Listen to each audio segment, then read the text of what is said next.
Jo'rayeva, Surxondaryo viloyati. Assalomu alaykum. Va alaykum assalom. Raqam tanlaymiz. 2 daqiqa.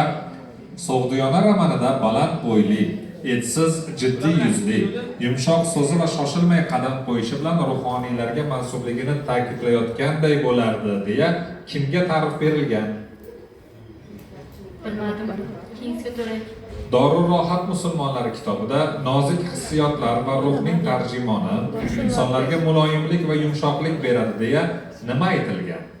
Qaytarib boring. Dorur rohat musulmonlari kitobida nozik hissiyotlar va ruhning tarjimoni insonlarga muloyimlik va yumshoqlik beradi deya nima aytilgan? Tabassum. Noto'g'ri.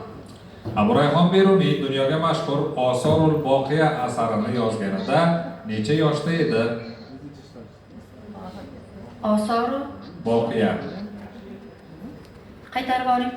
Abu Rayhon Beruniy dunyoga mashhur Osorul Boqiya asarini yozganida necha yoshda edi? 16 yoshda.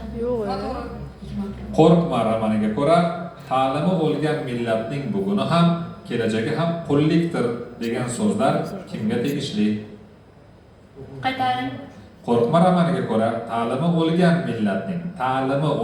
millatning buguni ham, kelajagi ham qullikdir degan so'zlar kimga tegishli?